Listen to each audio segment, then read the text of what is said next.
السلام علیکم ورحمۃ اللہ وبرکاتہ ان الحمد للہ نحمده ونستعینه من يهده الله فلا مضل له ومن يضلل فلا هادي له واشهد ان لا اله الا الله وحده لا شريك له واشهد ان محمدا عبده ورسوله اما بعد فإن خير الحديث كتاب الله وخير الهدي هدي محمد صلى الله عليه وسلم وشر الأمور محدثاتها وكل محدثات بدعة وكل بدعة ضلالة وكل ضلالة في النار رب اشرح لي صدري ويسر لي أمري واحلل عقدة من لساني يفقهوا قولي رب زدني علما رب زدني علما رب زدنی علما اللہم فقہنا فی الدین۔ بسم اللہ الرحمن الرحیم۔ آج ہم سورہ بقرہ کی آیت نمبر 180 پڑھیں گے۔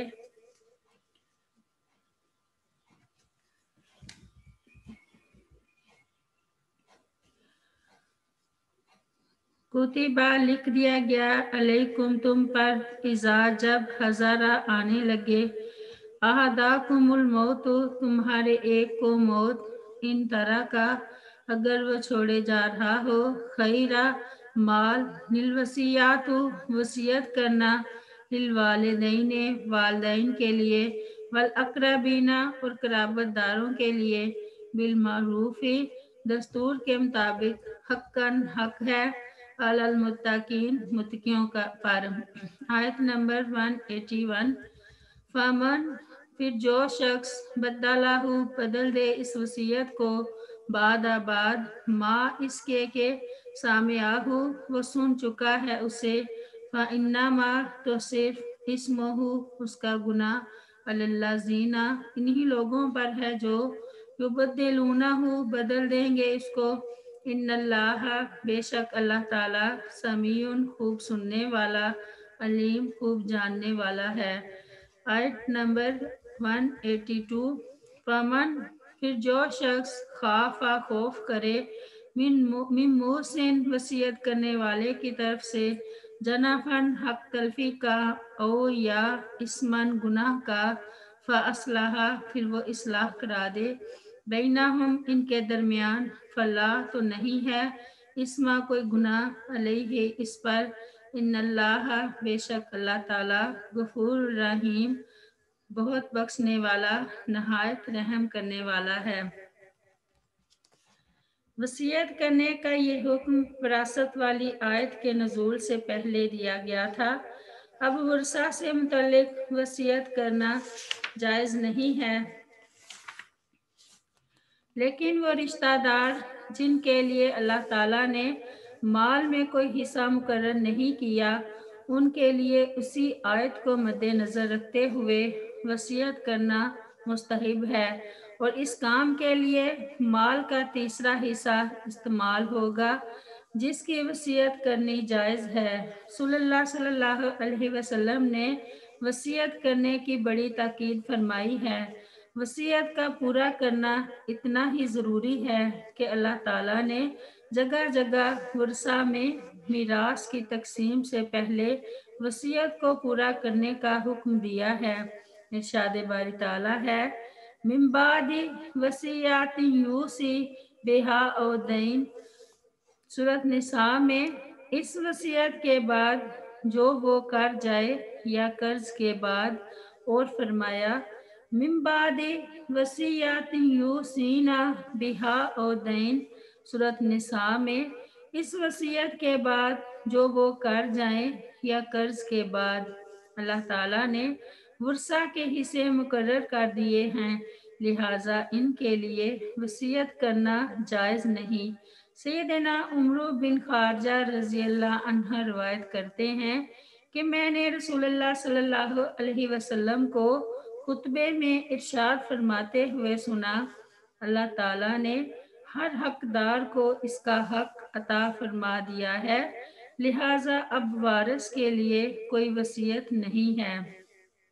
سیدنا عبداللہ بن عباس رضی اللہ عنہ بیان کرتے ہیں شروع اسلام میں میراث کا مال اولاد کے لیے ہوتا تھا اور ماں باپ کے لیے وصیت ہوتی تھی، پھر اللہ تعالیٰ نے اس میں سے جو چاہا منسوخ کر دیا۔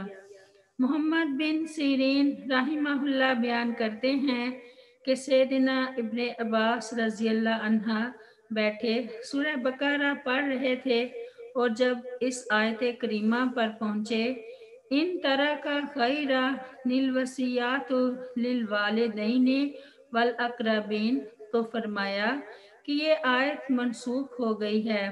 وصیت صرف تہائی مال تک میں کی جا سکتی ہے، باقی 2/3 مال ورثہ کے لیے چھوڑنا پڑے گا اور وہ انہی کا حق ہے۔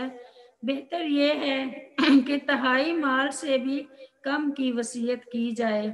سیدنا سعد رضی اللہ عنہ نے اپنی بیماری میں رسول اللہ صلی اللہ علیہ وسلم سے عرض کی، اے اللہ کے رسول صلی اللہ علیہ وسلم، میرے پاس بہت مال ہے اور میری وارث صرف ایک بیٹی ہے، تو کیا میں اسے 2/3 مال کی وصیت کر جاؤں؟